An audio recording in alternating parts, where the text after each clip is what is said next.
join us in a calming, centering song, which you all know and can join in. Peace is flowing like a river, flowing out of you and me, flowing out into the desert, setting all the captives free. Now we're going to show our love. Love is flowing like a river, flowing out of you and me, flowing out into the desert, setting all the captives free. Healing's flowing like a river, flowing out of you and me, flowing out into the desert, setting all the captives free.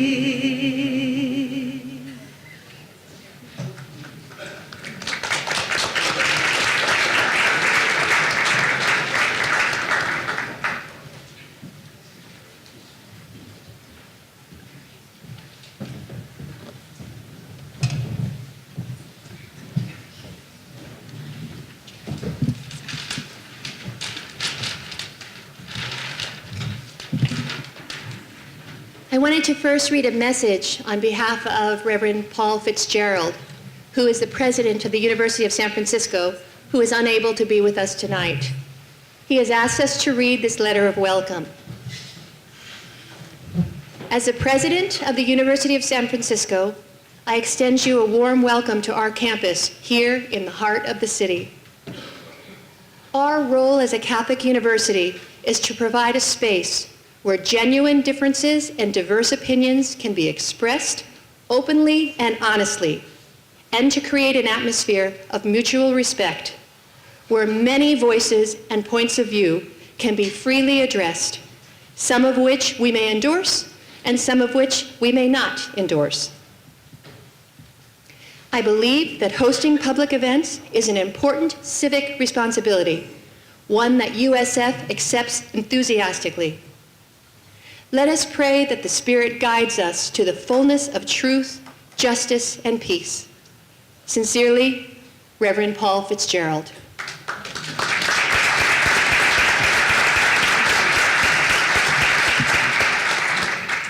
My name is Gina Wellish, and I go to Marin Catholic. Let us open with a prayer.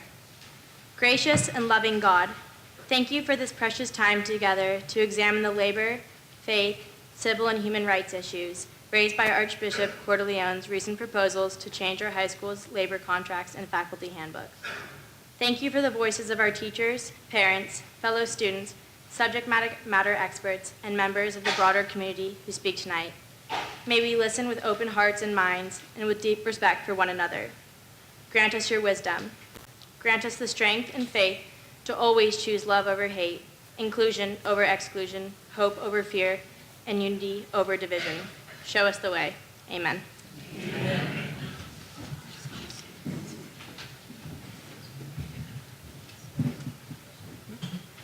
Good evening.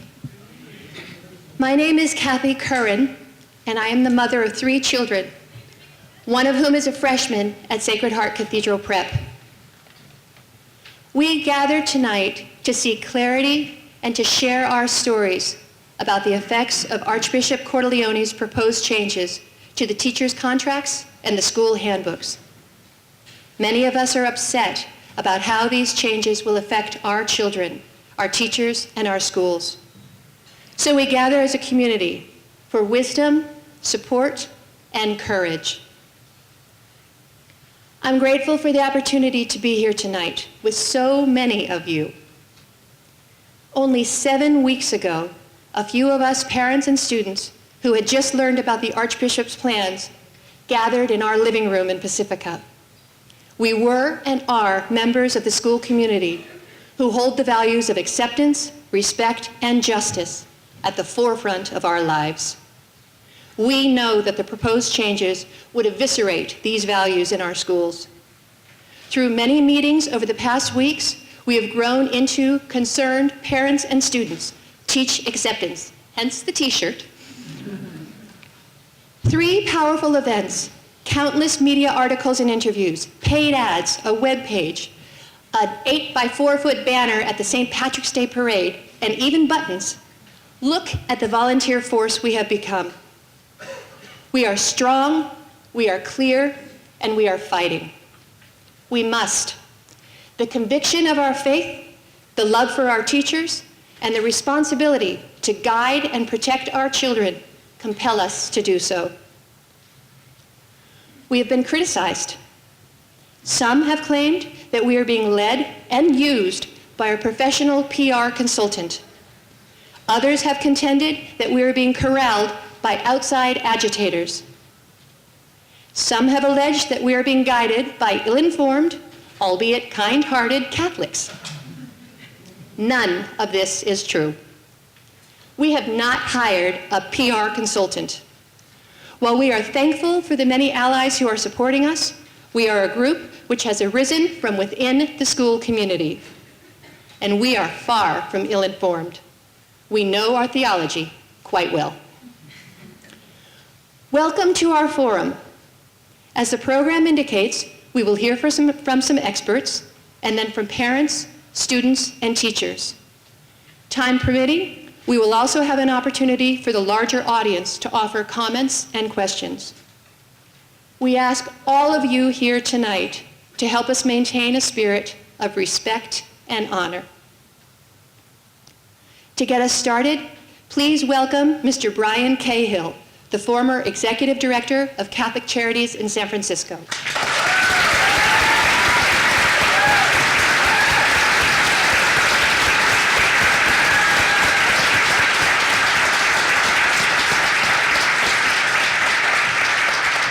Good evening. I'm a husband, father, product of the Catholic schools, and a practicing Catholic. I'm also the father of a gay son.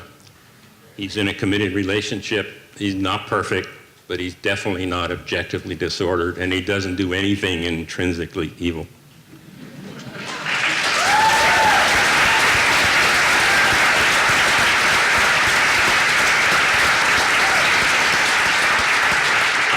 I want to begin by addressing some of the questions of our critics. How can you ignore the unchangeable teachings of the Church and the Catechism? The answer is not all the teachings of the Church are unchangeable. The Church no longer teaches that the earth is flat. The Church no longer says slavery is acceptable. The Church no longer says women are inferior to men, although they're still working on that one. How can you say that you follow your conscience if you're in conflict with the teaching magisterium of the Church? The answer is that the Church has always prioritized, has always emphasized the primacy of conscience, and I'll address that in my remarks. And finally, what's wrong with a bishop wanting to emphasize Catholic teaching in a Catholic high school? There's nothing wrong with that. It's important. It's the job of our spiritual leader to do just that, especially in a secular society, especially in a world in which our young adults are coming of age. It's really important that a bishop does that. The issue is not his right to do it. The issue is how he does it, how a bishop teaches, how a bishop promotes Catholic identity is all important. And that's the issue we're facing tonight.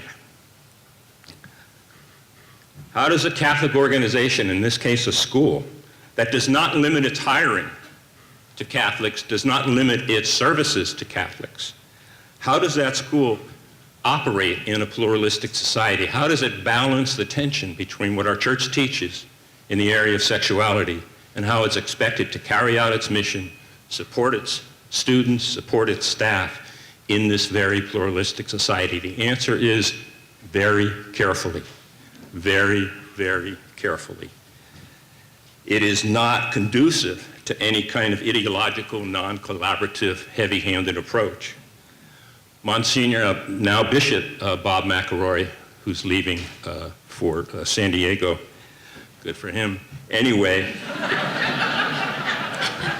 he wrote this a couple years ago. He said, "It is the responsibility of the church to proclaim the whole gospel, but it is not the responsibility of the church, of each part of the church, to proclaim it in the same way." Our church has different components to it, and each component proclaims that same gospel, but in a different way. I find myself wondering, what if Archbishop Cordileone had not arrived here as a one-issue bishop riding on the wave of Proposition 8? What if he had not spent all this time fighting against workplace discrimination laws that would protect gay and lesbians, fighting against same-sex military benefits for same-sex couples, fighting to have adoption agencies discriminate against gay and lesbian adoptive parents? What if he hadn't done any of that? And what if he had the pastoral style of our new Pope? And let's be honest, our new Pope, for whatever he's doing, which I think is wonderful, he's not changing any doctrine. But think how much he's moved the world with his style, with his inclusiveness, with his love. That's a teacher. That's a man with moral authority. Instead, we have Salvatore Cordileone, who with his imported crew of orthodox, smugly ideological, and intentionally provocative zealots is trying to force his sex-obsessed version of Catholic identity. Instead of a Pope Francis teaching moment, we have a lost teaching opportunity. An opportunity to not only teach about the real message of Jesus, the message of justice and love, but an opportunity that parents, Catholic and non-Catholic, would love to have. They'd love to have their bishop supporting that kind of a message instead of what he's doing right now. What about the opportunity to assist parents in teaching responsible behavior, personal responsibility, and especially when it comes to coming of age and dealing with one's sexuality, dealing with the whole idea of sex, dealing with relationships? Wouldn't it be neat if we had a bishop who could assist parents and teachers teaching those kinds of values instead of a heavy-handed approach, which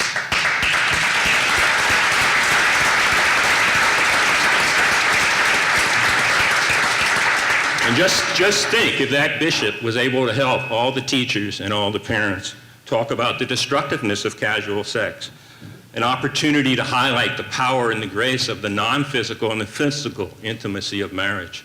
The real teaching that I know happens in Catholic high schools and you'd like to think would come from the bishop of the diocese. The Archbishop says he's not on a witch hunt, but all we have to do is look around the country to see how many people have been hurt. Multiple cases where teachers are being fired, teachers who are good and dedicated teachers, teachers who would never think of compromising the values of their school or harming their students. A teacher from Cleveland, where the Chancery office read the obituary of her mother and realized she was in a lesbian relationship and she got fired. A couple in St. Louis where someone turned in their mortgage agreement and they were fired. A teacher, an assistant principal in Seattle, who was fired and was told he could be reinstated if he divorced his partner. This stuff happens all over the country. It remains to be seen if this effort is a witch hunt or it's another kind of scaled back Catholic hypocritical don't ask, don't tell version. We've seen that in other dioceses. But regardless of how this ends, there is a cloud of uncertainty and fear over our high schools. Uncertainty and fear of parents about the education and formation of their children. Uncertainty and fear of teachers about whether they're going to continue to serve the students they love. And especially uncertainty and fear of students, some of whom may be questioning their sexuality, some of whom may be questioning whether the world will accept them. And the last thing they need is a bishop who unintentionally, but nevertheless destructively, is making things worse, making them feel more isolated and more rejected. The Archbishop comes across as affable, constantly saying how much he loves gays and lesbians. And yet when you think of how badly the church is lost in the arena of civil, not sacramental, civil same-sex marriage, I think one of the reasons is because bishops continue to gloss over the wounding, infuriating, insulting, chasm-wide dichotomy between saying, we love you, but we condemn you when you act on your nature.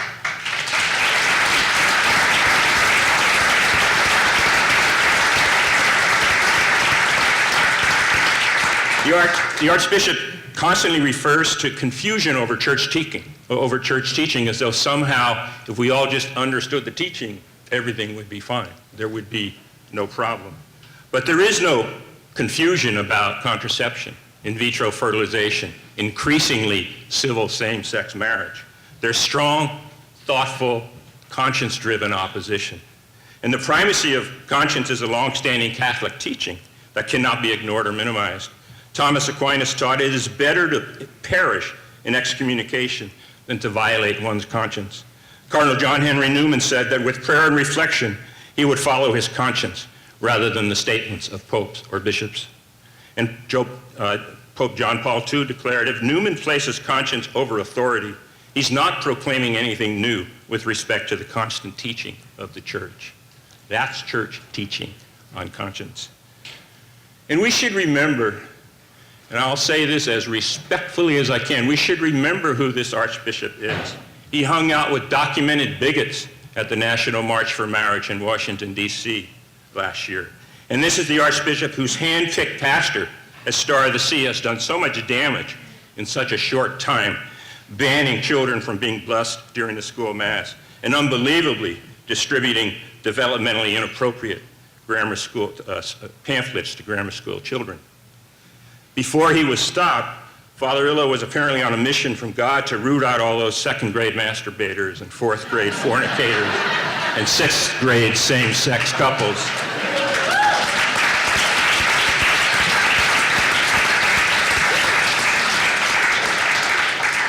I would respectfully suggest that this approach is driving young Catholics away and substantially decreasing the influence of the Catholic Church as a voice for a value-driven approach to sexuality, let alone a voice for economic justice. I'm getting there. When I was at Catholic Charities, I worked with a lot of non-Catholic staff, and they enriched our agency. And I would say to all of you parents, teachers, and students who are not Catholic, who chose to be in a Catholic school, you enrich our schools. And to the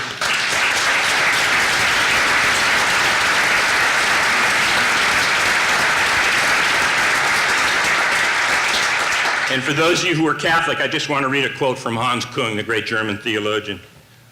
Then why stay? Because as members of this community, we ourselves are the church and should not confuse it with its machinery and administrators, still less leave the latter to shape the community. The students, parents, and teachers of our Catholic high school have demonstrated with their conduct, their compassion, that Catholic identity is alive and well. You guys Thursday night brought me to tears. You're beautiful. Catholic identity is alive and well in our schools.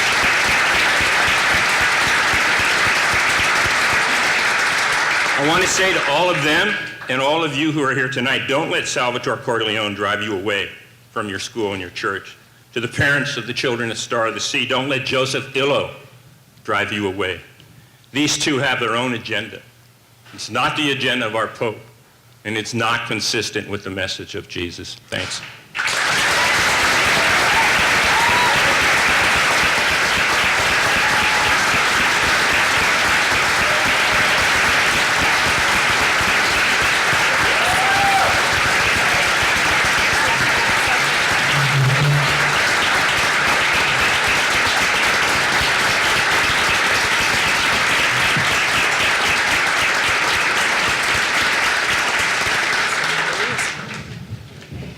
We are very honored tonight to have a special guest, Dr. Leslie Griffin, who flew in from the University of Nevada in Las Vegas. She is a constitutional lawyer, and she has some important wisdom to share with us. Thank you, Dr. Leslie Griffin.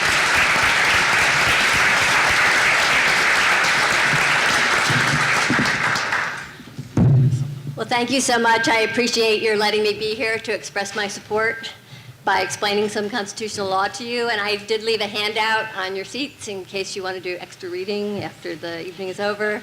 I was an undergraduate theology major at the University of Notre Dame, and one thing I learned there is that women can't be priests in the Catholic Church. And so after I abandoned the cold South Bend winters and came out here to go to Stanford Law School, I was surprised to learn from one of my friends at Notre Dame who worked in a parish as an educator, but who had a contract, right? She had a contract that she had drawn up with her employer, and then a new priest came into the parish, and he didn't really like her. Could have been age, could have been gender, she was a little bossy, and so he tore up the contract, and then when she tried to get a job elsewhere, he called and told people not to hire her. So she wasn't able to get another job in South Bend.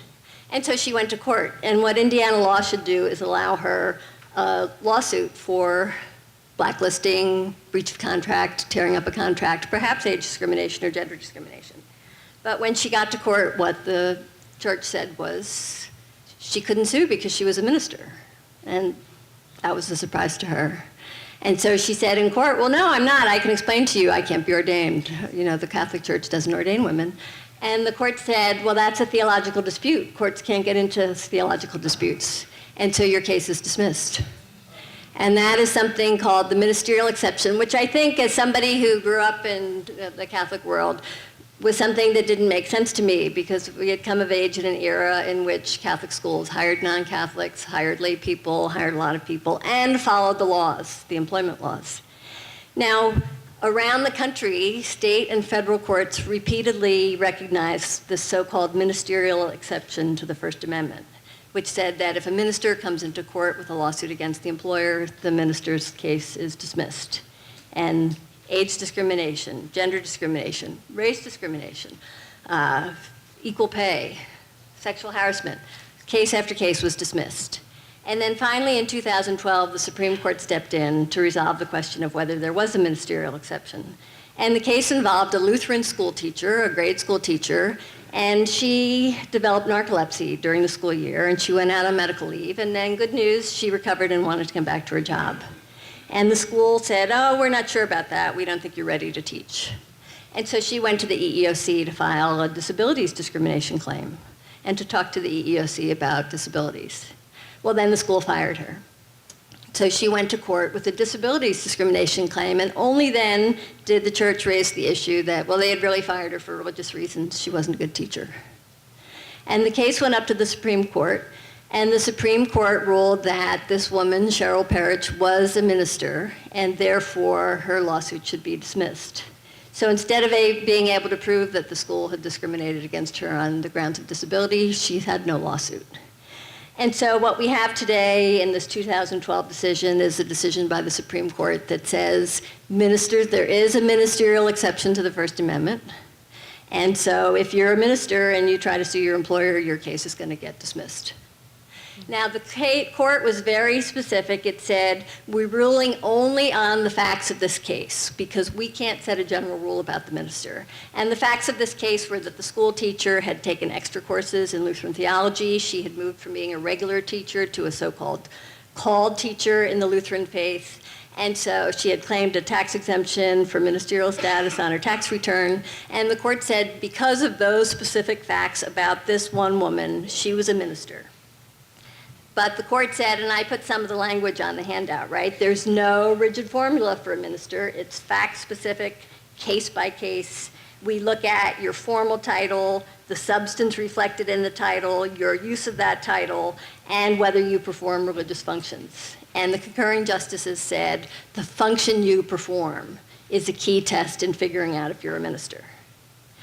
The court also said, we're not going to say now whether the ministerial exception governs breach of contract cases or tort cases, right, where people are physically harmed, maybe in sexual harassment cases. We're going to leave a lot of questions open. So the Supreme Court left open all these questions of who is a minister. But what happens is, what's the reason for putting ministerial language into contracts now is, it's a hope, it's a move to broadly define minister, and the big thing that does is deny you your day in court. So because of the Supreme Court's ruling, the way to understand the move to make everybody ministers is the hope that, oh, now everybody is ministers, so when you want to sue for race discrimination or gender discrimination or unequal pay or disabilities discrimination, your case will not be heard, it will be automatically tossed out of court. So it's important, right, for all teachers to know that some of you are probably already ministers under the Supreme Court's test. And that's why it's important to know when you think of your own responsibilities on the job. If you're performing religious functions, a court would probably easily look at you as a minister. But then for everybody else, you say, well, what the court has said is it should be a fact-by-fact, case-by-case determination. And I put Walmart ministers on the handout, right? We think there have to be some legal limits. We haven't tested them yet. The Supreme Court decided this case in 2012. There have to be legal limits to an employer's ability to say, oh, all of you are now ministers, right? So if Walmart came in the next day and said, hey, this ministerial exception is a great thing, everybody's minister now. Right? We hope the courts, we're not sure after Hobby Lobby, but we hope the courts would say, there are things you can't do.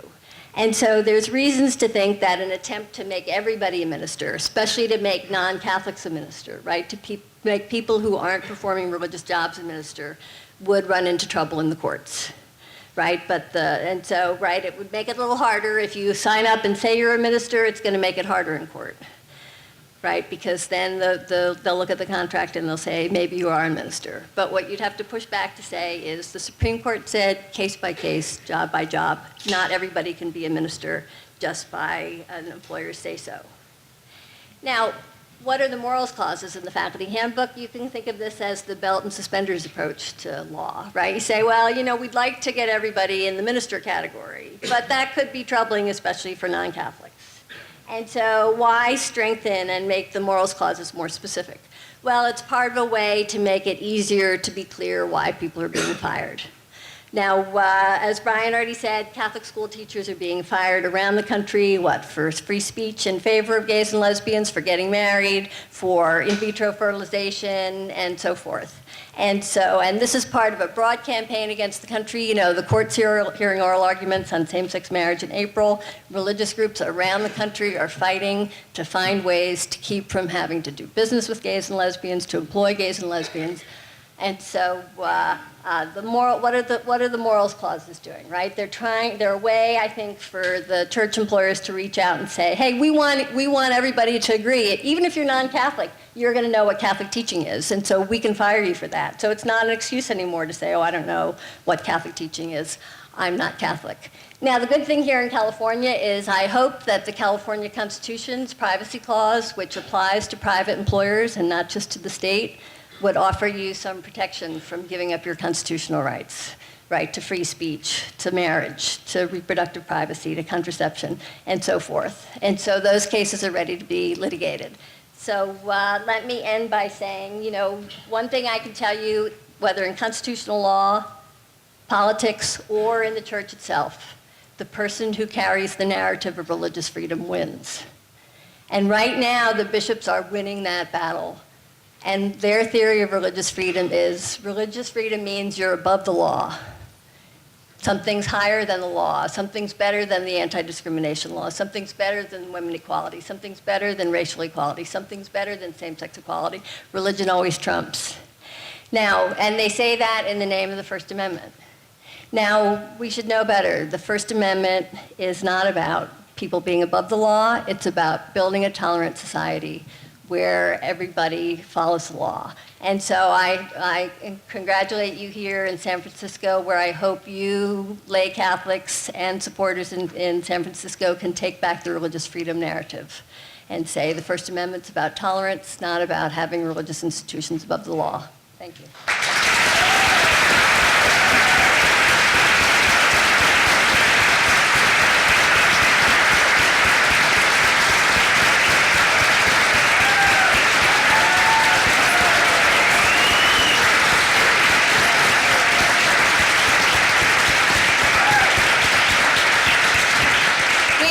Blessed to have powerful and knowledgeable speakers. I would now like to introduce you to Mr. Jim McGarry, who taught religious studies in the Catholic high schools here in this archdiocese for 32 years. Jim?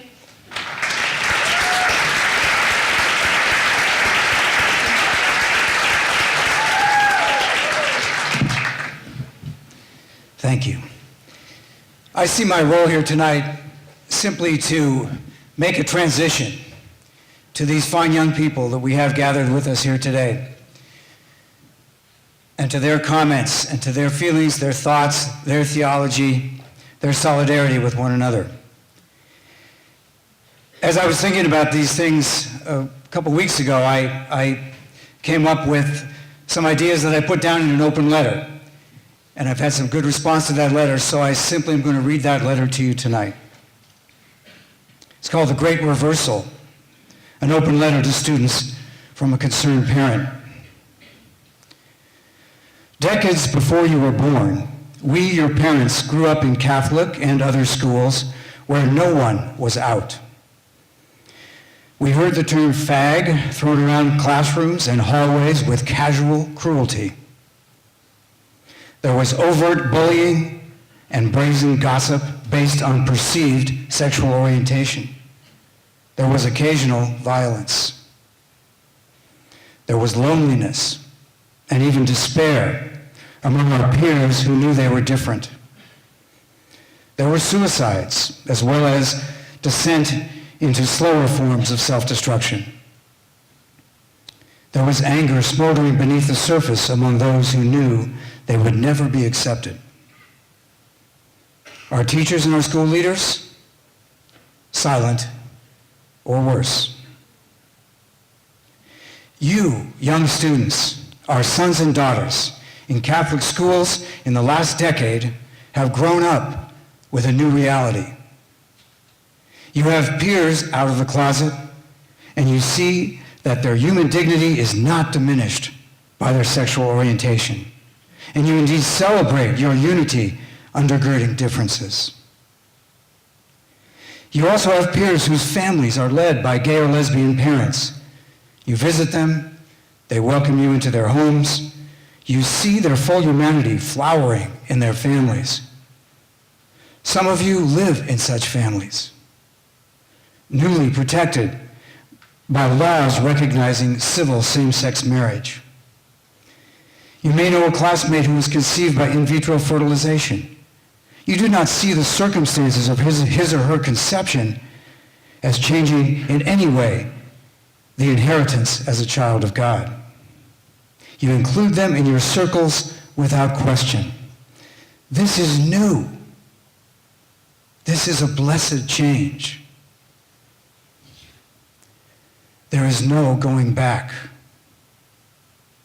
However, the language currently proposed by the Archbishop for your faculty handbook, faculty's handbook, in which active homosexuals, including those in marriages, no matter how loving, are labeled gravely evil, that language is what is now repulsive to you. What a reversal. Stay faithful to your new perception, and thank the current generation of teachers who have helped inform your consciences and boldly inspired you to believe that human dignity is indivisible. Stand with them and start by learning more about human beings from all the disciplines you study, and most especially from your study of the gospel of love. From the God who liberates slaves and all those oppressed, from the Spirit that stands with the truth of church teaching based on the saving presence of God's grace and mercy in our lives. Beware that your resistance to this handbook language does not get lost in anger or in a judgmental grudge against the Archbishop. We believe in loving even our opponents. We also know that God is God and we are human and we make mistakes. Believe in conversion, the turning of hearts and minds. As the Gospels exhort us, be the salt of the earth, the light unto the world. Continue to put your arms around those of your peers who are most vulnerable to all those hateful words. Bring them close. Wrap them in layers of protection and reassurance. They need and deserve your loving embrace. And organize. Thank you.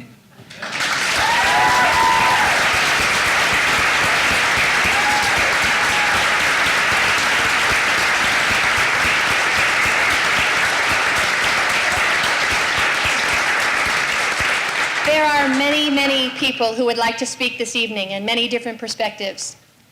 Parents, students, all of us in the community.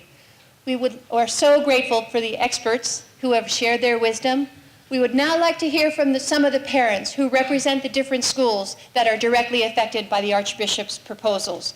So we will turn the microphone over to you four parents. You get to choose the order in which you would like to speak, and may the force be with you. Do you want us? Yeah, he's going. All right. Good evening. Thank you for being here. You all matter. Thank you for being here.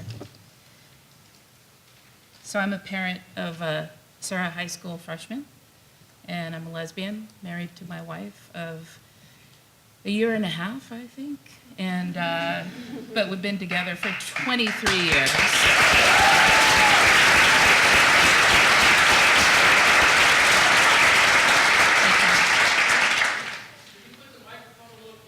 Sure. From the moment he heard about Junipero Serra High School, our son wanted to enroll. He had various reasons, some of which shifted and changed over time, as will happen with any adolescent. But the main reason was always the same. He wanted to be part of the brotherhood that is Sarah's student body. I had some misgivings as a lesbian who grew up Catholic. However, Pope Francis changed all of that with his judge not stance.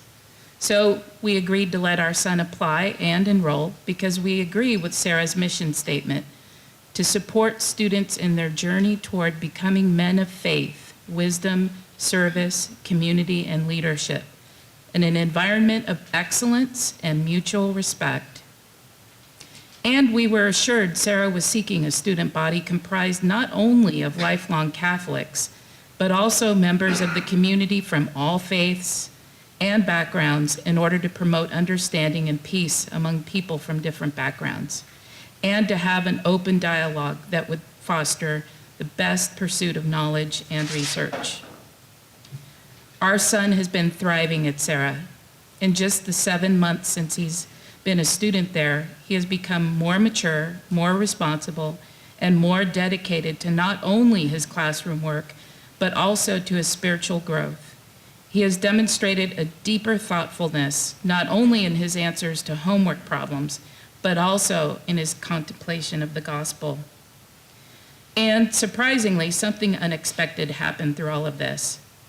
I felt called to the Catholic faith for the first time since coming out 33 years ago.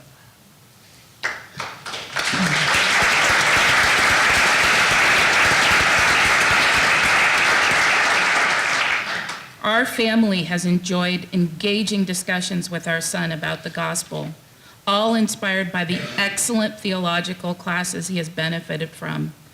And combined with Rome's judge not stance, it was starting to feel like the church had finally become a safe place, that it was the right time to come back as well as to send our son to a Catholic school. In a nutshell, the very reasons why Catholic schools exist was working.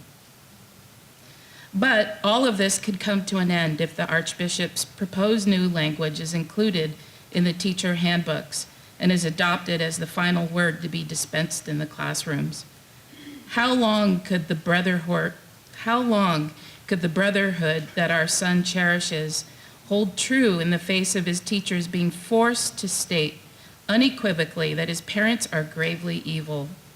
How long will he feel comfortable participating in classroom discussions when he knows his teachers are faced with the choice of either denouncing his birth as gravely evil because he came about by way of artificial insemination, or being fired for not following the handbook? None of the proposed statements demonstrate the respect for the individual dignity and uniqueness that is vital to shaping healthy, moral, and ethical students. If the Catholic Church truly wants to have graduating classes of young people who can demonstrate the critical thinking needed to make their way in the world, while at the same time demonstrating to the world the role that faith and Christian love have in our everyday lives, not just in church, but also at school, at home, and at work, Then we need to preserve the current system of acceptance and open dialogue.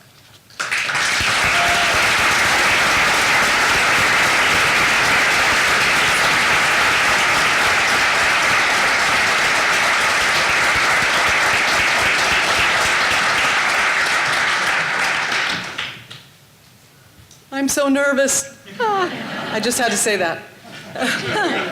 Now I can talk. I'm here as a parent of 3 children, 2 of whom have graduated from Archdiocesan Catholic schools, and 1 is still at Sacred Heart Cathedral. This whole issue, I have to tell you, has kept me up at nights. I have shed tears. I have talked to every member of my family about it. I have said a lot of prayers.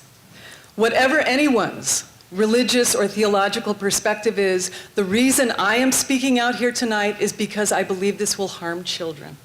And I am a mother, and I need to say that. I also need to speak out because I believe that our church has not always stepped forward to protect children. And sadly, our bishops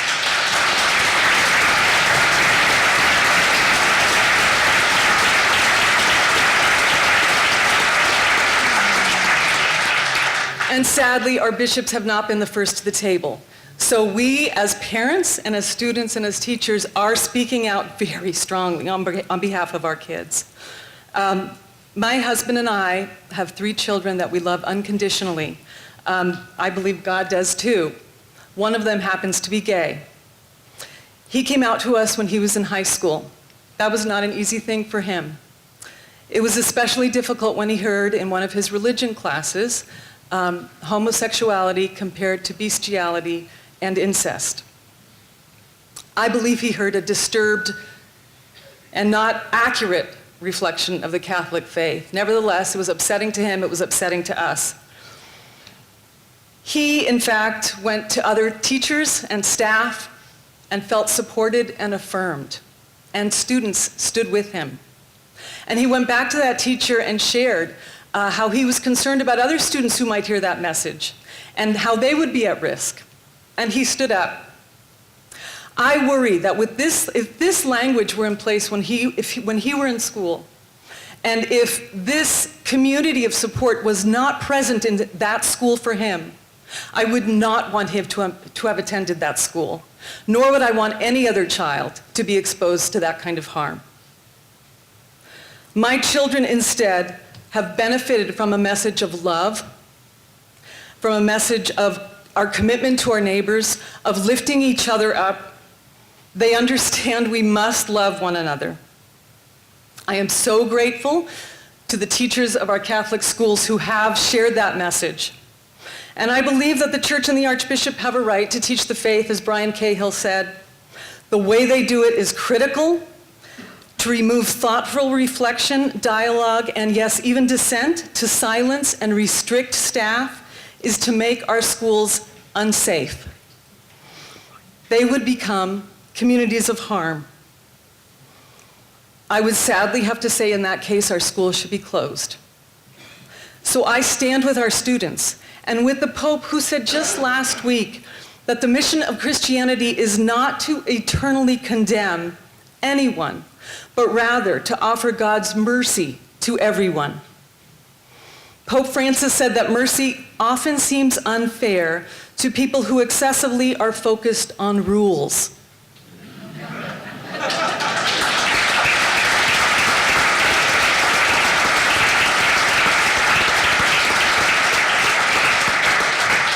I ask our bishop and our dear teachers and Catholic schools to focus on our students, on mercy, and on the eternal message of love that is what, in the end, should define our faith. Thank you.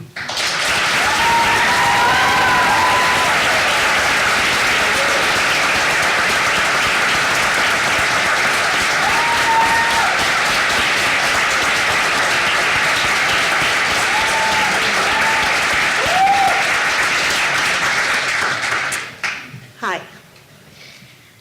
My husband and I tried to educate our children in the San Francisco public schools. Then we tried the precious private schools, and now we're at a Catholic school.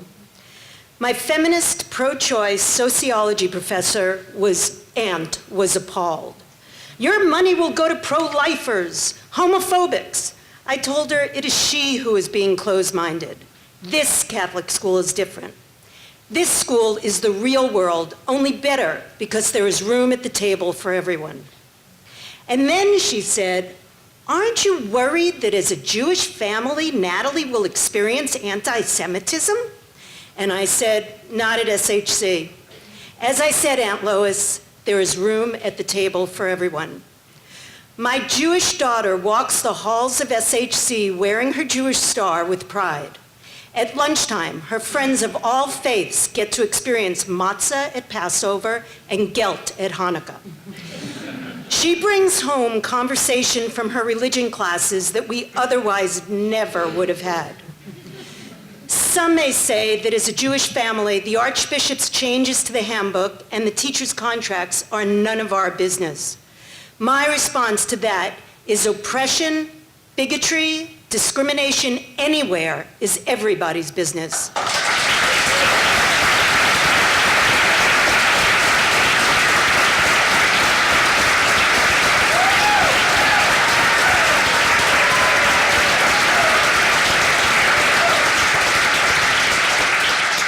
They also might say, you chose a Catholic school, now live by Catholic values. My response to that is that there are many ways to be a Catholic, just like there are many ways to be a Jew. And the Catholic school we chose to go to suits our values just the way it is, with compromises we can live with. Martin Niemöller was a German, an anti-Nazi Lutheran pastor. He's best known for this statement. First they came for the socialists, and I did not speak out because I was not a socialist. Then they came for the trade unionists, and I did not speak out because I was not a trade unionist. Then they came for the Jews, and I did not speak out because I was not a Jew. Then they came for me, and there was no one left to speak for me. When anyone, especially someone in power, tries to oppress or infringe on human rights, we must stand up for each other. Given the Holocaust and the nomad history of the Jews, it is my duty to protect the teachers and students from draconian actions that are hurtful and destructive. The gravely evil changes the Archbishop proposes represents the Catholic school my Aunt Lois feared. Thank you.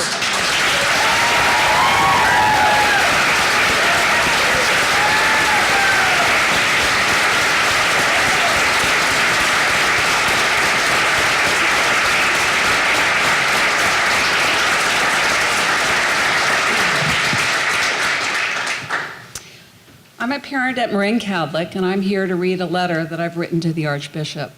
Dear Archbishop Cordileone, I have a question for you. Is God so closely monitoring what happens in an individual's life that he decides if they can bear a child by natural means?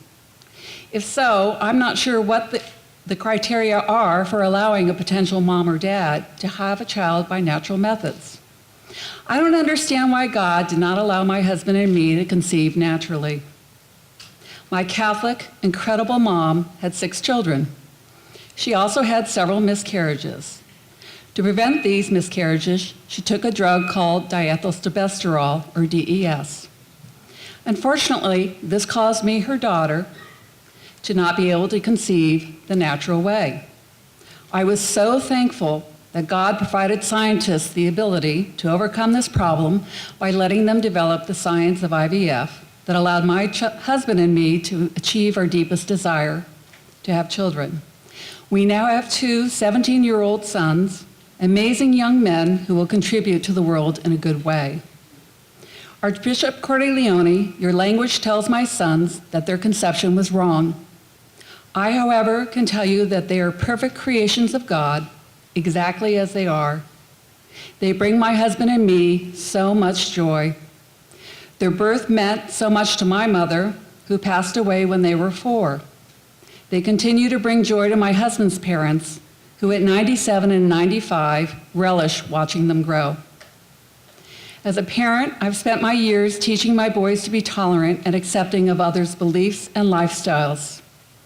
Respect for differences, From intolerance comes fear, hate, and bullying. Respect for differences is missing in our world. Jesus taught the rich and poor, men and women, hypocrites and sinners, Jews and Samaritans with acceptance and compassion. Today, I'm not asking you to change your views on IVF. That will come later. I am asking you not to include such intolerant language in the faculty handbook that parents and students see. In this, the season of Lent, a time when we are asked to make sacrifices, I'm asking you to rethink your position. Sincerely.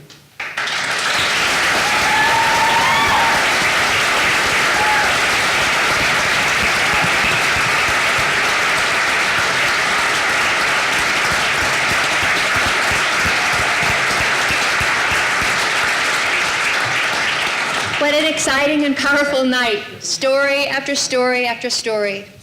And we now get to hear the voices of the students. There are a lot of students who would like to speak. Some got to us a little sooner than others.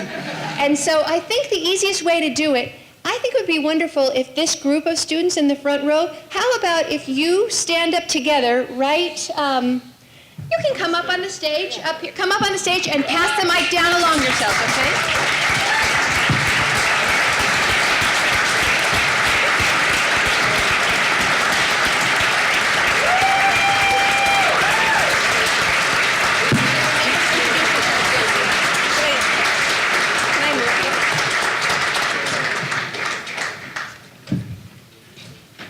Hello, my name is Kalia Stanton, and I'm a senior at Sacred Heart Cathedral Preparatory, and I'm not religious. Sacred Heart is the first Catholic school I have ever been to, and coming from an alternative middle school, this is where I've learned everything I believe about Catholicism. The jump to a Catholic school was a big deal for me, but of the high schools I visited, I knew right away SHC was the place for me. Even though I had voiced concerns coming from my school about the big, bad Catholic Church. But the community was like no other, and I think this has to do with the love that is central to Catholicism. I'm pretty new to the Catholic community, but seeing tonight how all my friends have teachers and families that they've known for years since they were small children shows me that the loving Catholic community extends outside of my own high school and throughout the whole entire city and beyond. It's weird for me to quote Jesus and his teachings because that's not what I'm used to, but through my years, I have learned one important thing, that Jesus changed the focus of the church by making the new commandment. The two simple rules, to love God and to love your neighbor as yourself. But how does Archbishop Cordileone follow either of these rules? By forcing me to turn people away from who they are, or even forcing his own teachers and students, people he should be looking after, to question their place and their image. This diminishes the best part of the church and promotes the negative image many people believe in.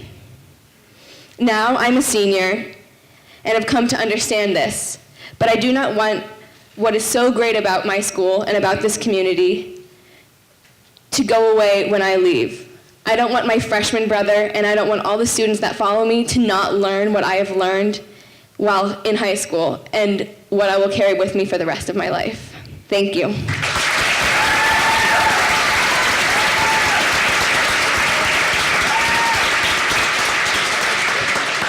All right, I'm Gus O'Sullivan. I'm a senior at Sacred Heart. And so I'm just going to share a story of how the Archbishop's language has affected me personally. So I think many of us gathered here today can agree on some level that the language the Archbishop has added to the teacher contract and handbook is offensive and damaging. But it may be hard for all of us to truly grasp how this language is not only an attack on our teachers' rights and the integrity and inclusiveness of our school community, but also the students, particularly those who identify as gay or lesbian or are currently questioning or struggling with their sexual identity. As a gay student, I understand the true severity of these proposed changes because I directly feel their degrading and malicious nature.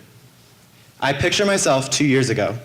I was alone, I was scared, and I was in denial.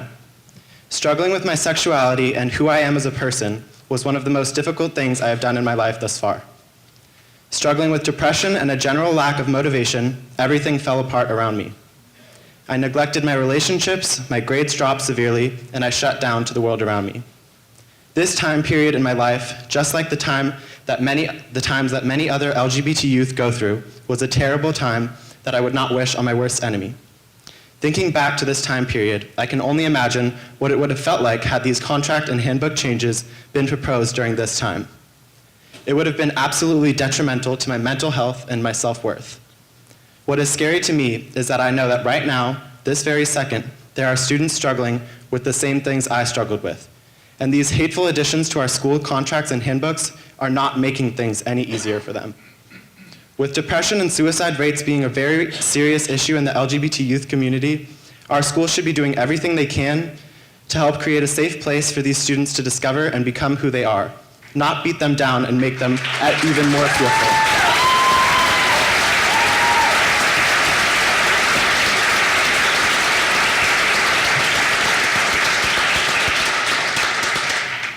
Although the language proposed by the Archbishop does not specifically address the students in his language, the discrimination and targeting of the LGBT staff creates a fearful culture as well as a community where a group of people are treated differently than others.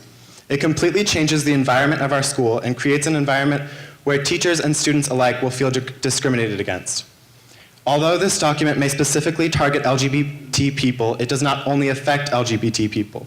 It affects our entire school community and changes the kind of establishment we are. Our schools are institutions of higher learning that encourage us to develop our own opinions and ideas about the world around us, not follow blindly the ideas of one man, which quite frankly are not consistent with our school and the greater San Francisco community. As a person who has gone to a Catholic school my entire life, these insertions of hateful and discriminatory language are not consistent with the values of love, charity, and acceptance that have influenced my education thus far. We as students have to continue our efforts and strive to make our voices heard so that our teachers and community know that we support them and that we will not stand for this. If this issue has taught us students anything, is that all of our voices need to be heard, and each of our perspectives and ideas are extremely vital in creating a space where we can voice our opinions and stand up for what we believe in.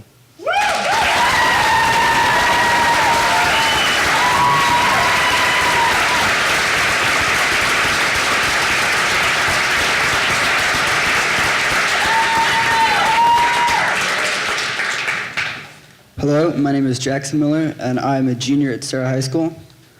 The church teaches love and acceptance. They teach Jesus' words, and Jesus said to love thy neighbor. Frankly, the changes that the Archbishop proposes do not exemplify this tenet of the Christian faith in any way. The words which the Archbishop described the LGBT community as gravely evil, these words show not love but fear. This fear has led to intolerable injustice against both the LGBT community and the teachers at all of our schools. I'm here because my friends and teachers' rights have been violated. Sarah pledges to transform its students into men of faith, wisdom, service, community, and leadership. Out of all the faculty at Sarah, the vast majority are alumni who epitomize these values. What right then does the Archbishop have to say that these men who have received Catholic education are unfit to teach at their own schools? How is it possible that the Archbishop can deny these teachers the right to be human? How can he try and force obedience to these flawed morals? What the Archbishop is doing is wrong. Our teachers have a right to teach. They have a right to teach acceptance. Thank you.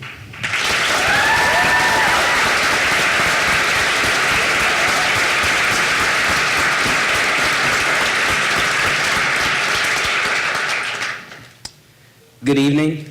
My name is Elijah Nathaniel Stewart, and I'm a senior at Sacred Heart Cathedral. And the first thing you know about me from my introduction is that my first and middle name are Bible names. And I have attended church on Sunday consistently for 17 years. The next thing you will know is that my father is an educator who works for San Francisco Unified School District. So the church and education go hand in hand in my household. And for as long as I can remember, my dad has inspired kids to be better versions of themselves.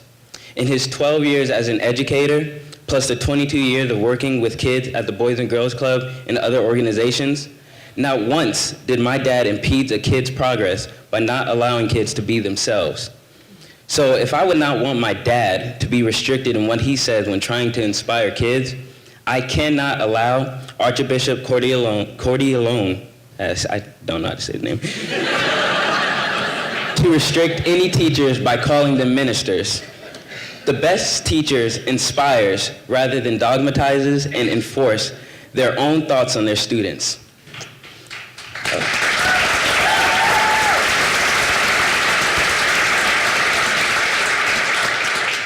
My teachers, the ones who I see here today, are teachers, without this proposed language of ministers, have taught us to stand up for what we believe in and chase our dreams. They inspired me to inspire others, and that is why I'm standing here today speaking to you. And something that my dad always says is that a friend is someone that doesn't lead you down the wrong path. And the Archbishop is definitely trying to lead us down the wrong path.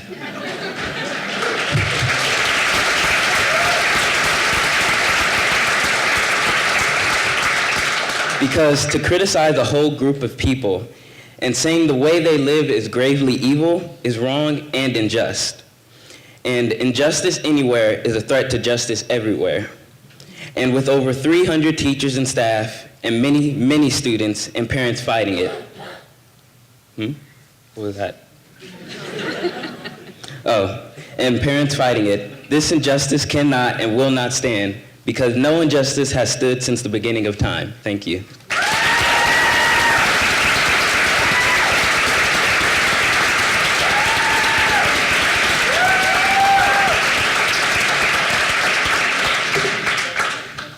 Hi everyone, my name is Sarah Cadito. I'm a senior at Marin Catholic. Last Thursday at the protest before St. Mary's Cathedral, I read a poem that I'd prepared. I'm going to reread it today and then I have a little, bit of a commentary afterward. So this is called Poem for the Archbishop. You call yourself a man of God, but I see you worshiping custom alone. Show me where in the Bible it says that a gay couple isn't capable of as much love as a straight one. Recite to me where Jesus said that certain kinds of love are unholy. I know, you can't. It's not there. I've read it all before. 13 years of Catholic school have done little more than make me into a lifelong agnostic. Those are my personal beliefs. You have yours too. Great, that's what makes the world fun and exciting. Except your beliefs make queer kids want to kill themselves. Your hate makes teachers quit their jobs.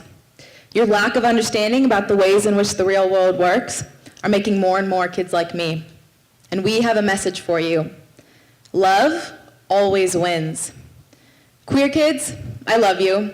You who can't dress to your gender because your school won't allow it. You who must rush in and out of binary bathrooms because you feel like you don't belong there. You who must change the pronouns of your love poems. You are the future. Don't let hate eat your hearts. If God exists, she's an ally. Love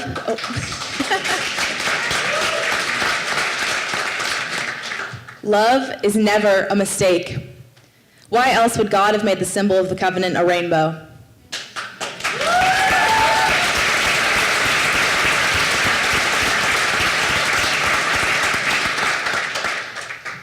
So we've come together today because we feel like our freedom to love is being seriously threatened. And it's being threatened by the language within the Archbishop's teacher handbook. I've been in Catholic schools my entire life, and I've realized that hatred isn't the message of the Bible. It's love, and it's always been love. 1 Corinthians 8 says that love never fails, and our church at this moment is failing us. Within this handbook is a call to spread discrimination, and that's not the true message of the Bible. Thank you.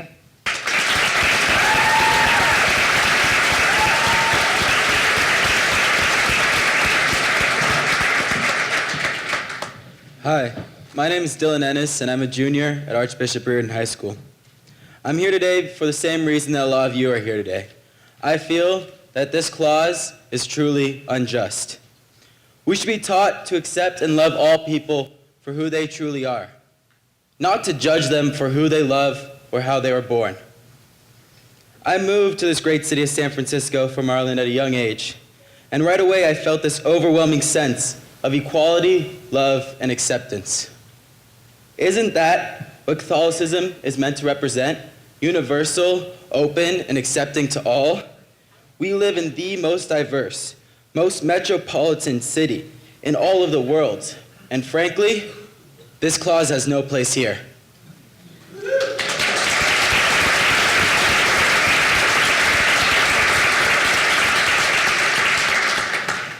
Growing up in San Francisco, you tend to see a lot of crazy things. But you come to realize that they're not that different. I never went through what these people go through on the daily. So as Pope Francis says, who am I to judge? They are individuals, and in their own right, they should be treated as such, with respect and open arms.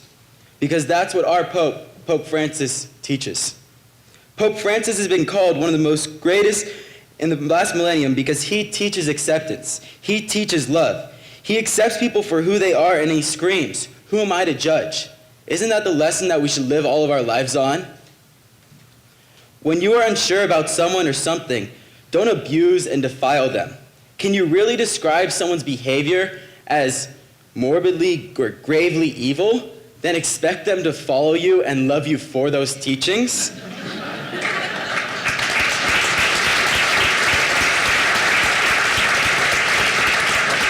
Teaching should be about allowing kids to grow as individuals and develop their own opinions over time, not about forcing them to conform to one system of beliefs. My name is Dylan Ennis, and I go to Archbishop Reardon High School because I want to go to college. I want to be taught how to think, not what to think.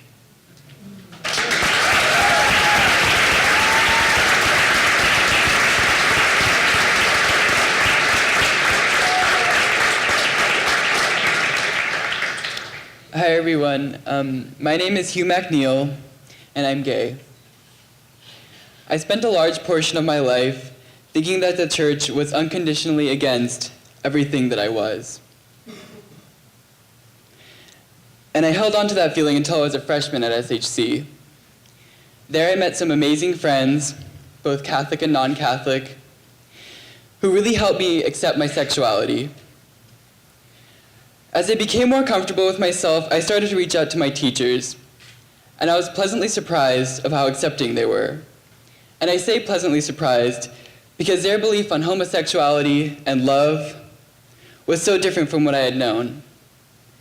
So I would really just like to thank my teachers, especially Miss Bash, Mr. Ruiz, and my ethics teacher, Mrs. Soyev, for not only telling me that it's okay to be myself, but that it's okay, that it's something that I should be proud of. With this morality,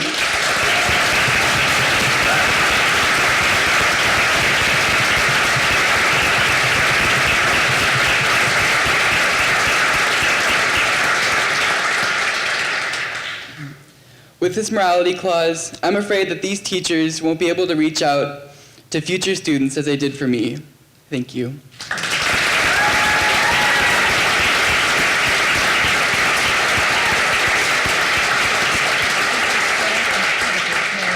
Tough act to follow. Hi, my name is Natalie Gill, and I go to Marin Catholic High School, and I'm a senior there. I attended a independent grade school, and all my other schools have been that way for most of my life.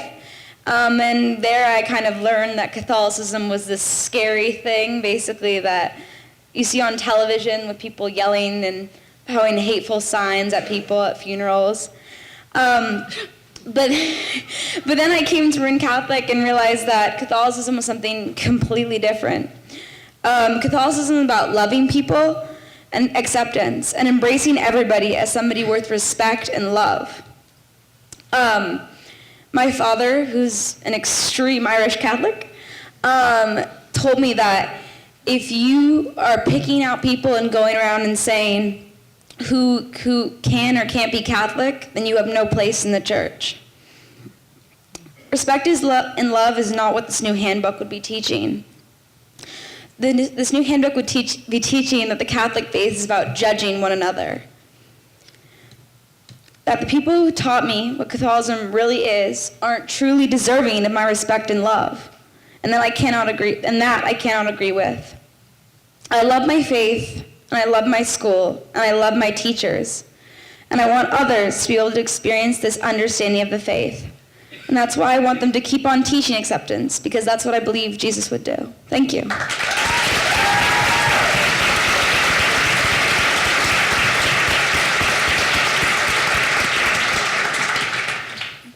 Hello, my name is Christine, and I'm a freshman at Sacred Heart Cathedral. I have been brought up in a very Catholic family, along with 10 years of Catholic teaching under my belt. And there were always these topics I was afraid to talk about, to question. You see, I developed this fear at a fairly young age. I had my first best friend. Her name was Chloe. And I said to one of my family friends, "I love Chloe. I'll love her forever."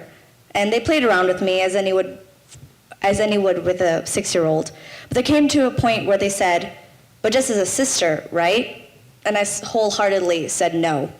And I watched as their faces broke from their grins and shared a look of uncertainty with each other. Till one of them told me not to ever say that.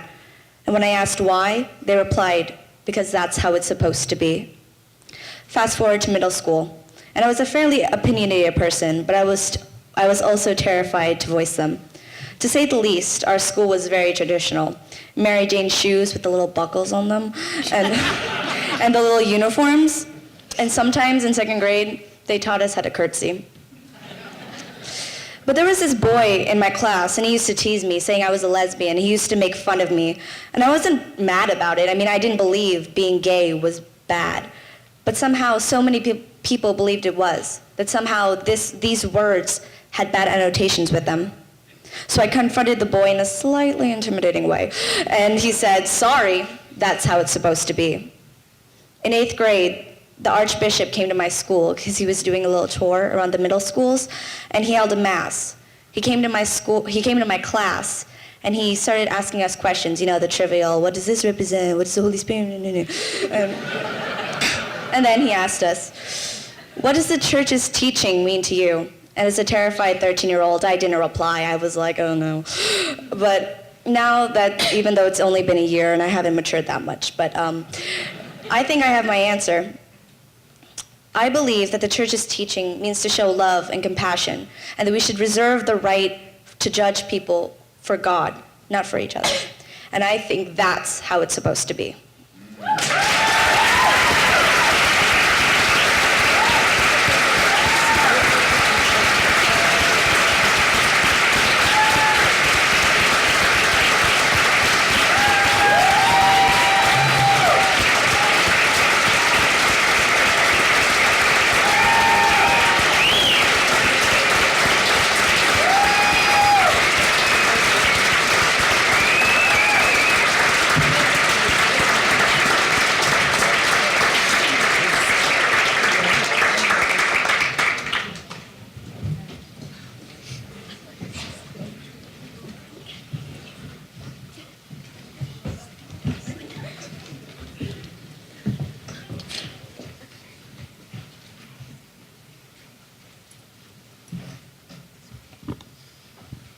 I listen to these extraordinary students, and I think about the families and the community and their friends.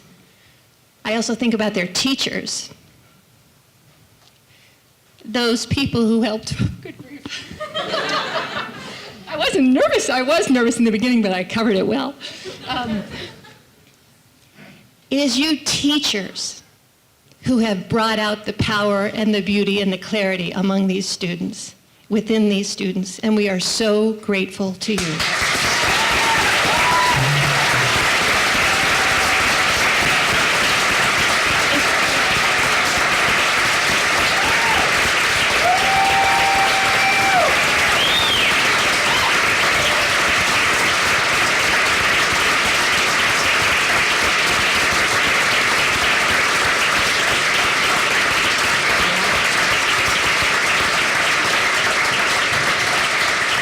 In fact, we were all just on our feet. The teachers from the elementary schools are here, from the middle schools.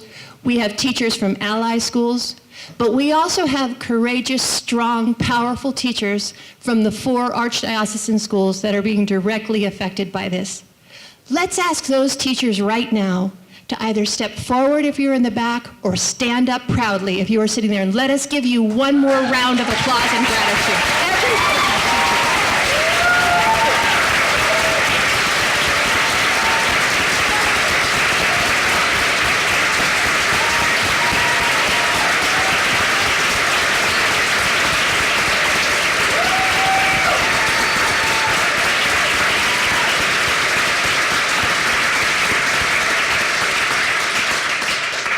From the bottom of our hearts, we say thank you. We have some teachers tonight who are courageous and who are willing as well to make a statement.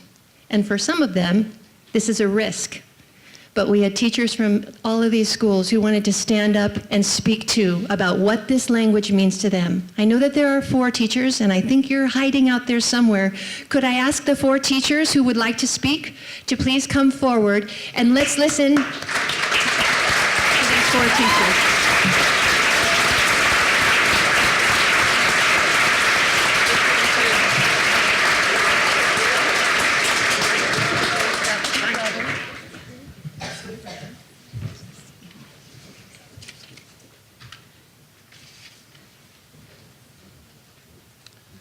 I once took my mother and several of her elderly friends to a Grateful Dead concert. One of them was a Madam of the Sacred Heart from back east. And she looked around, these people writhing around, and she said, "I do believe the Holy Spirit is here."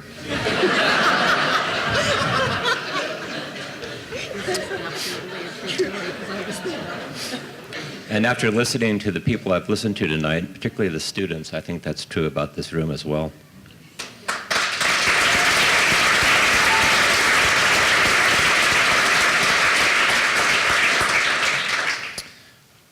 I've been teaching at Marin Catholic High School for 41 years.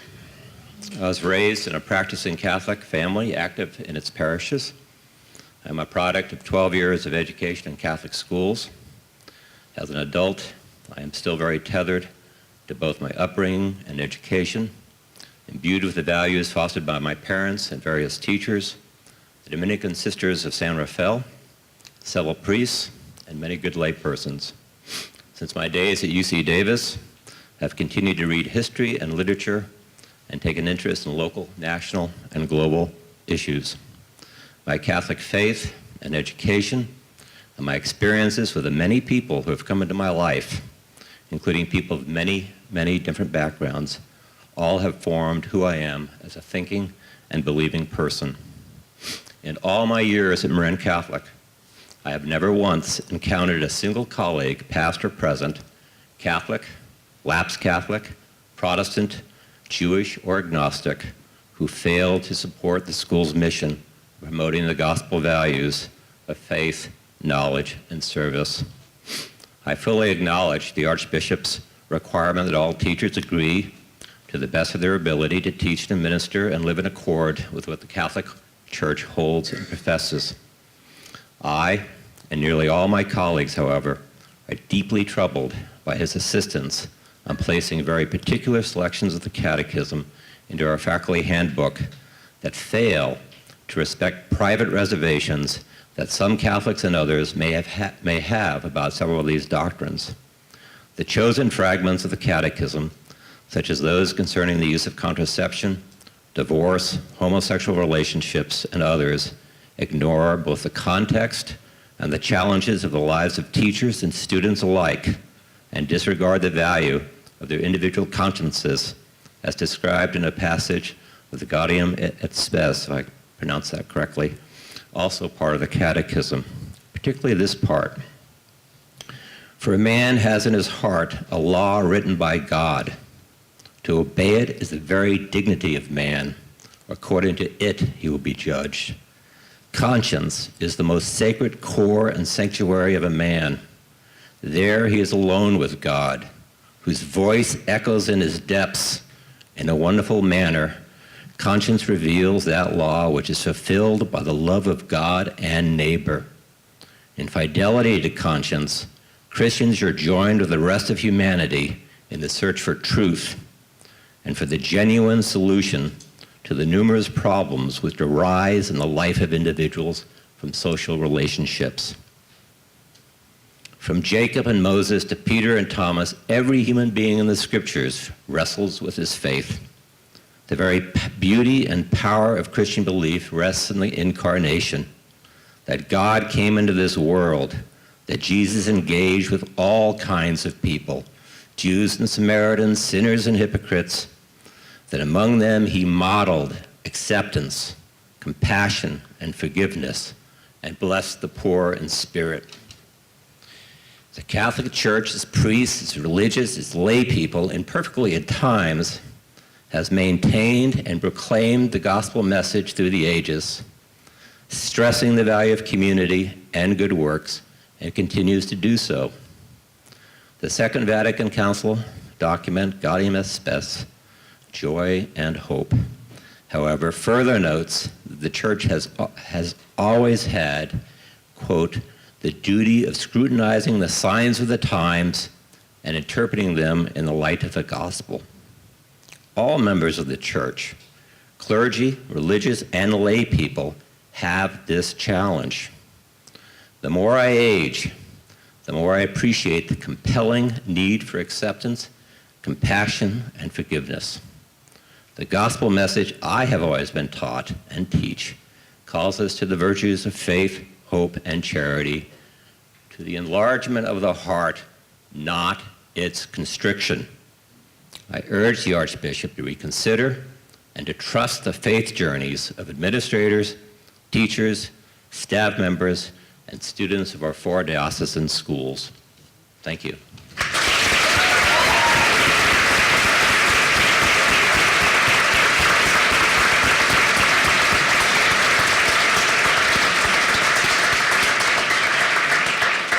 Good evening. My name is Paul Hance, and I'm one of the union reps from Junipero Serra High School, and it's a pleasure to stand before you tonight. First and foremost, to all the friends, families, fellow teachers, everyone in the room, we thank you for your support. It's been a long couple months, and I think there are going to be a few more months to go. So I'm going to make a plea at the end just to remind you to please stay with us, because I think we're in this one for a while. I'm a 4th generation San Franciscan, grew up in the Mission, Irish Catholic, and when I heard Grandma talk about the Peter York way, it looked very different than what one Peter York looks like today. And for those of you old enough to get that, we want to remind everyone that this is also a labor struggle. The way to get to the handbook is through the CBA. We heard the legal expert explain that, and we're living it every day, so we do need your help with that regard. I have 2 or 3 other quick thoughts, and then I'll pass the baton here. One thought, my parents went to San Francisco's Catholic schools. I did. My daughters are still in the schools. I see some of their teachers here tonight, and this is not the San Francisco we love. It's just that simple. And everyone spoke so eloquently tonight. I think I'm being redundant by saying this, but Jackson, stand up for 1 second.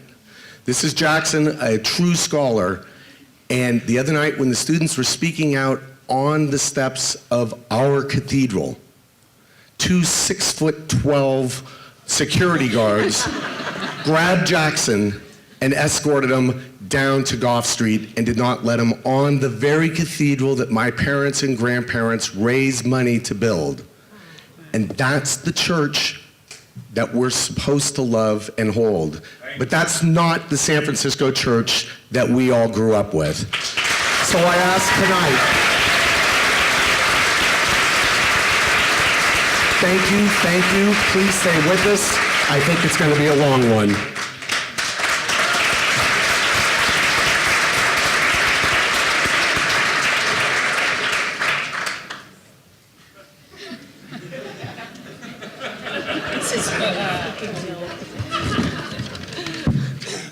First of all, I'm John Albeck. I teach at Reardon. My wife Peggy and Kathy and all the others who worked, you don't know how hard making this happen tonight. I had no fonder wish than to fill this room. So you made them, I hope they're feeling very happy.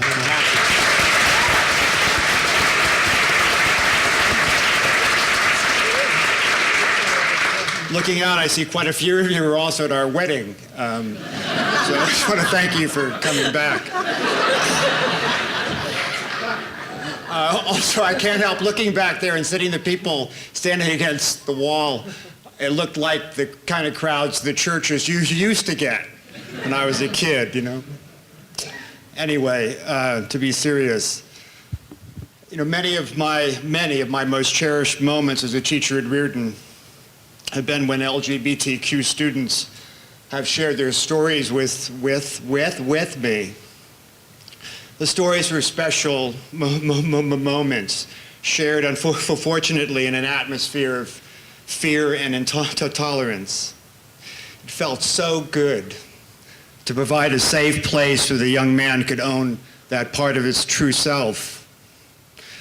In the not so distant past, it was not possible for him to live fully and openly with his true nature at our school. The kind of trust enriched me as a teacher and a human being. Things are so much better now. I don't want to go back, as Jim said, to the time the Archbishop seems to want to take us, a time of shadows and hurt and doubt. The vast majority of my faculty and staff and my administration don't want to go back there. The vast majority of my students and our parents don't want to go back there.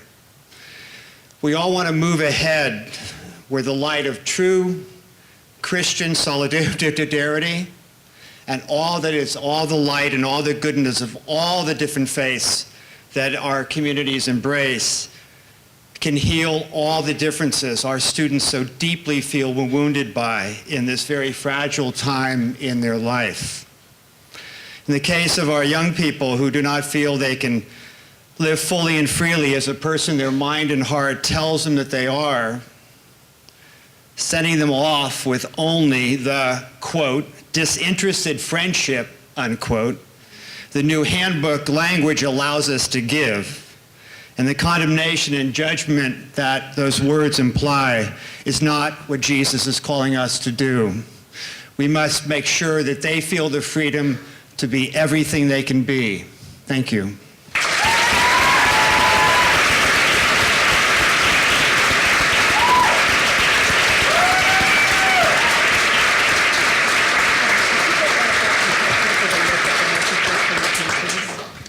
Good evening. My name is Kristen Keel, and I'm a teacher and parent at Sacred Heart Cathedral. And right now, at this moment, I'm very much missing last spring when my largest concern was speaking with Peggy and Gus about what time our kids needed to be home from prom. But that was last spring. When I was interviewed for a teaching position by Sister Marcella of the San Francisco Diocese in 1994, she asked whether as a Catholic high school teacher, I was prepared to model in word and deed the gospel values. My response was affirmative and immediate. In fact, I was and still am grateful for the opportunity to work in such an environment with such students as ours. Last fall, in my capacity as a department chair, I was required by the Archdiocese to undergo supervisory training. I will read some of that online course now. The primary state law that guarantees equal employment opportunity is the Fair Employment and Housing Act, which prohibits harassment and discrimination based on race, religious creed, color, national origin, ancestry, marital status, sex, gender identity and expression, age, or sexual orientation. This is followed by, while religious organizations are exempt from certain laws referenced in the upcoming training program, such as the California Fair Employment Act, they have responsibility under other applicable anti-discrimination harassment laws and pursuant to such basic moral tenets to prohibit and guard against harassment in the workplace. This training will further these objectives and encourage those participating in the training to give it the serious attention that it deserves. The law is clear. The diocese intentions are clear. How then did we get here? The Archdiocesan course continues. Harassment and discrimination can cause emotional and physical harm, is disrespectful, and violates employees' privacy rights and dignity.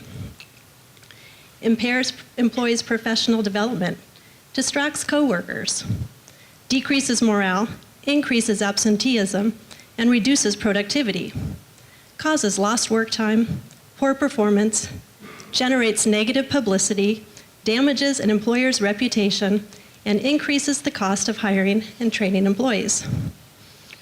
Respectfully, the gravely evil language has the potential to create this very environment in our schools.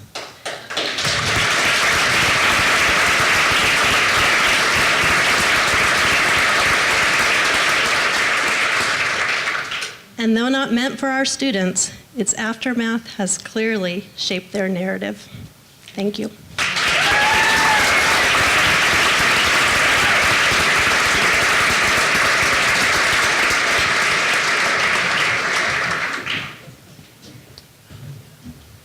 Hi, my name is Daniel Herman. I teach English at Sacred Heart Cathedral. It's my first year here, so I'm perhaps not the best person to speak regarding the school's identity, and I certainly never imagined I would find myself here a few short months later. I think at the same time, as a newcomer, I can offer a pretty valuable perspective, because I've taught a lot of places, and I've lived in a few religious communities, and I have never found a place that was so welcoming and so supportive as SHC. To faculty, students, to staff. It's pretty remarkable. So I want to do all that I can to keep it that way. I accept and believe that as teachers, one of our most sacred duties is to serve as models of principled behavior for our students, embodying the qualities we would most like them to manifest. This includes standing up for what we believe in and aligning our actions of body, speech, and mind with our deepest principles and beliefs. I accept and believe that the most valuable things we can offer our students are an inquisitive mind, a curious spirit, and the enthusiasm and zeal to think critically about our ideas and about the world around them. This includes accepting neither official doctrine nor conventional wisdom, be it cultural, governmental, or religious, without first subjecting that doctrine to careful analysis and deep consideration, using our own well-formed individual conscience to examine the issue, explore, investigate, and determine for ourselves whether this doctrine is in fact the most efficacious means toward holiness and virtue.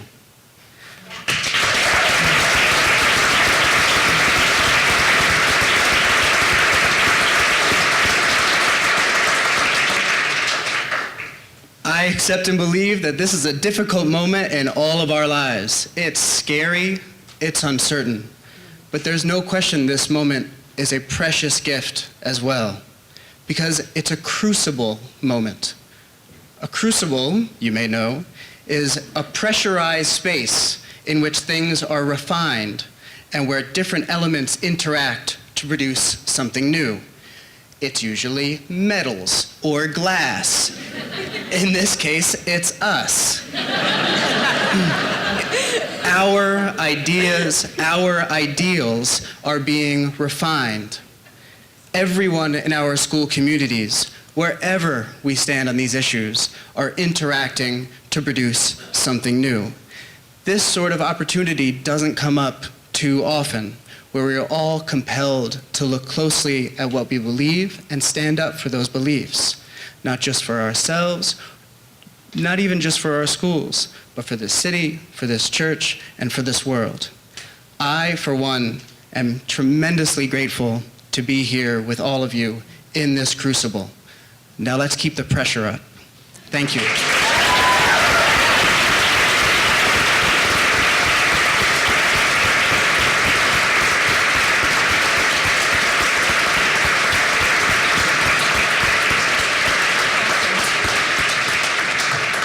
I was just asked by Michaela to point out the messages on the wall. Many teachers couldn't be here tonight, or some could come up. We're all asked to write a message to you and to our students. is Ish Ruiz collected them. Michaela spent hours putting them together. So they're back on that wall, and the posters are out in the hall. So please read what the two teachers wrote, especially those who could not be here tonight.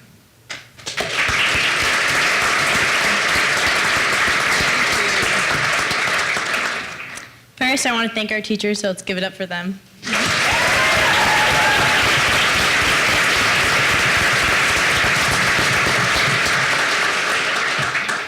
As we prepare to go forward, we invite you to join us in 5 concrete actions.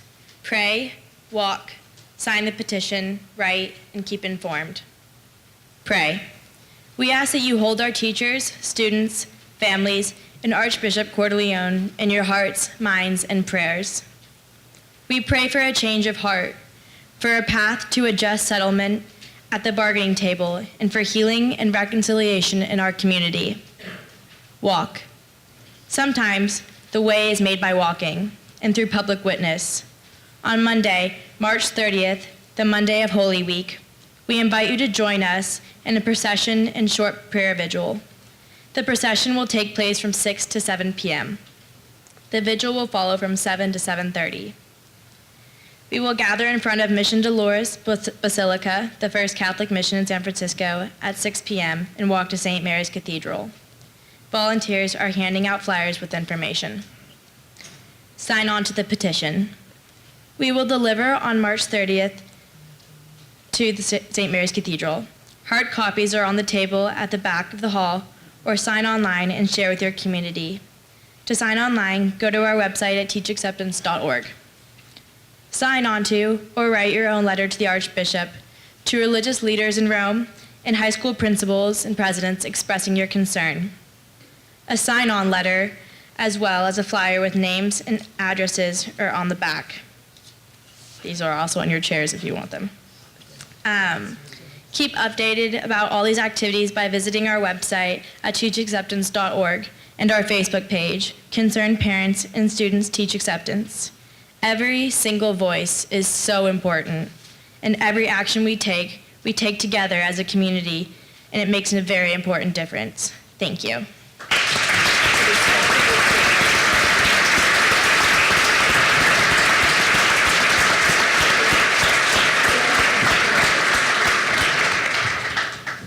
The papers announcing the actions that Gina just read are on your chairs. They were there when you arrived. And there'll be a few more as you're walking out. Some can be distributed as well. We're not bad. For this many people to have spoken this evening, we are darn close to 9 o'clock. So how about that? And I am the wrap-up gal. As we close this evening, we have just a few announcements. Volunteers will be distributing those flyers at the back of this room and in the lobby. Some people have clipboards also to take your contact information. If you were not able to give that to us upon your arrival, we want your names, so don't leave without giving that to us. Also, please know that we have people who are accepting monetary donations. We also want your cash. So they're going to be standing in the back with cans. You can give cash. You can also, believe it or not, we were able to open a bank account today. Some people spent several hours. So if you would like to write a check, you could write the check to Concerned Parents and Students Teach Acceptance, okay? And think of adding an extra 0 to whatever it is that you're writing. The most important thing is to also announce, I see Linda back there, we are selling Teach Acceptance t-shirts too. They're in the back and they are $10 a piece, so please consider buying a Teach Acceptance t-shirt. There were dozens of people who were involved in making tonight's forum possible. We want to thank the University of San Francisco, and in particular,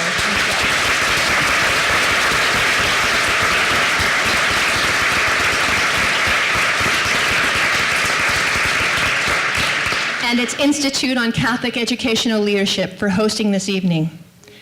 Actually, if you could take a moment to call or send a note to Father Paul Fitzgerald to thank him for this, that would make a big difference. So please take a moment to thank Father Paul. We are so very grateful to Brian Cahill, to Leslie Griffin, to Jim McGarry for sharing their wisdom with us.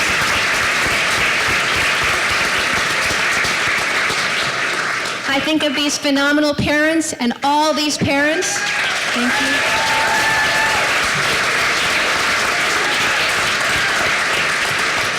And how about these stunning students?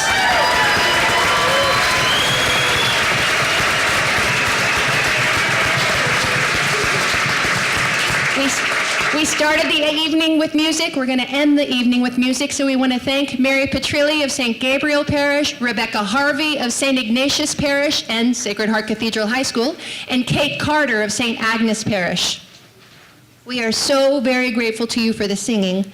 And finally, we want to say to each one of you, thank you for working and praying and being with us. Onward and upward. Thank you.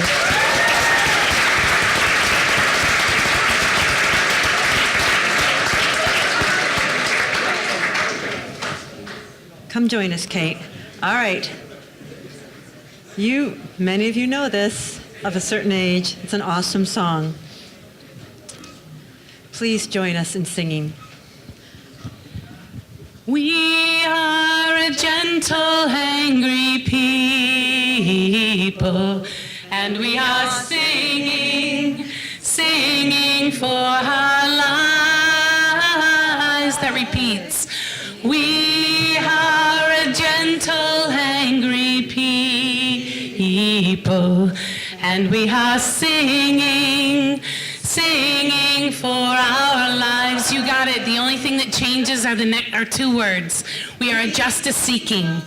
We are a justice-seeking people, and we are singing, singing for our lives.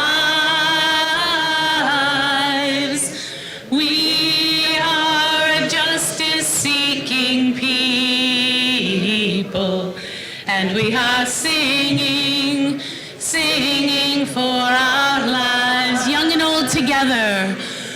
We are young and old together, and we are singing, singing for our lives. We are young and old together, and we are singing, singing for our lives. We are gay and straight together. We are gay and straight together, and we are singing, singing for our lives. We are gay and straight together, and we are singing, singing for our lives. We are a land of many colors. We are a land of many colors, and we are singing, singing for our lives. We are a land of many colors, and we are singing, singing for our lives.